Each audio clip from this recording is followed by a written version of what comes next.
to be back and nice to see lots of the same faces. I'm going to talk tonight for maybe 20 minutes about reflection and self-assessment.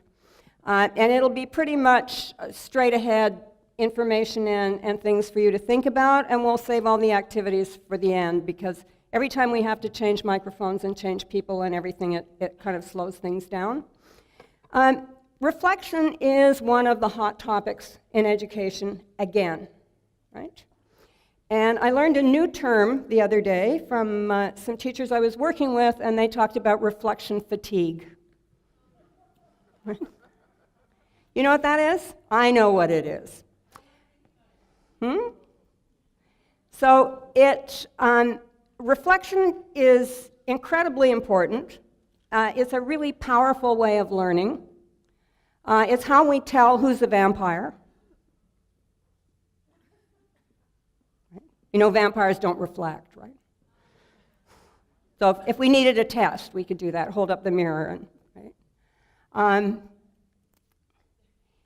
And it's one of the most powerful learning strategies. If you start to isolate what kind of strategies help learning, reflection and self-assessment comes near the top.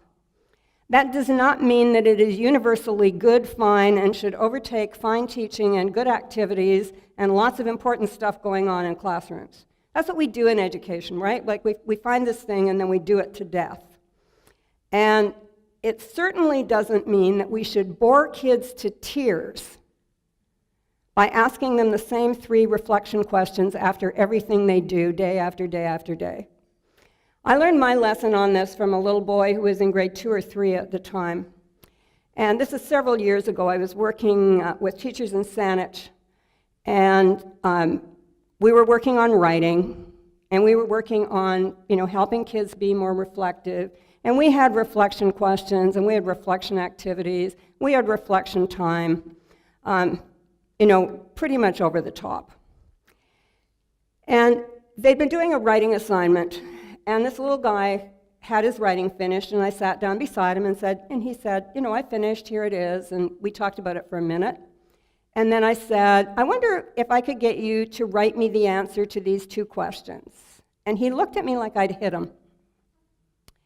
And he said, but I finished.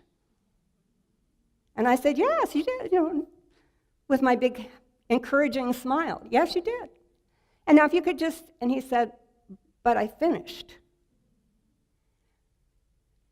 I finished the writing, and now you want me to write about the writing. And like he's deflating in front of me.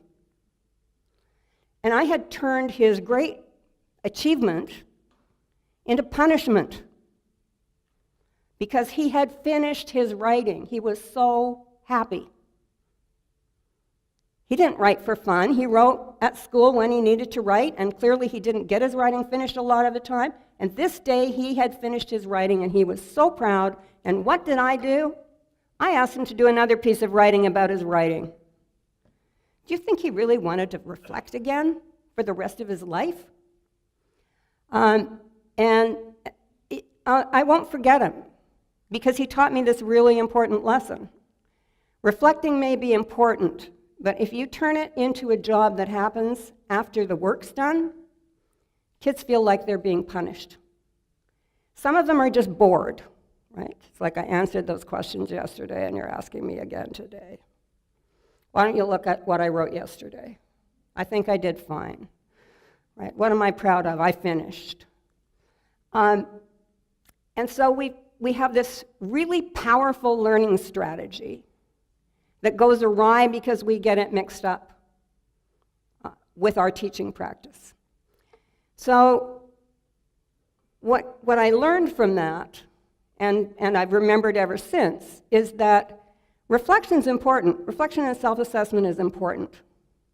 But it's important to build it in as a way of life and a way of doing things and not make kids feel like they've just acquired more work that they didn't want to do, and that, quite frankly, a lot of them don't want to do. I've had people say things to me about reflection that also make me stop and think, right? Like I teach at the hockey academy, they can't reflect. Of course they can. Athletes reflect more than anybody I know. I live in a family of athletes. They're forever wandering around. My husband still wanders around looking at his golf grip constantly. You know, he's 80 years old and he's still trying to figure it out, and he's reflecting like crazy. Is he writing a paragraph about it that tells everybody how he feels about it? No. What a waste of time that would be. He's trying to analyze, interpret it, and figure out how to use that information to make it better. When his friends ask him to come to the range with them, and my husband's a golf professional, there's a whole bunch of them, they don't say, come and tell me how well I'm hitting the ball. They know that. They say, come and watch me and tell me what I'm doing. They want the reflection. They want him to tell them what he sees, so they can reflect on what he sees and make it better. So we've developed some kind of distorted things around reflection. And when we say that some kids can't reflect, what we should be saying is some kids have challenges in communicating their reflections to us in ways that make sense to us. But it's not their fault. That's our problem. They're reflecting. You can't do anything without reflecting. You know, you go through all day reflecting. But we hardly ever write a paragraph saying, and here's what I'm proud of, and here's what I would do differently next time. And, you know, they're good questions, they're good comments once in a while. So one of the things that I believe really strongly as I started developing this is and developing ideas more, is that reflection is no excuse for boring kids. And if you want to get good reflections from kids, they need to be as engaged in what's going on there as they do in anything else.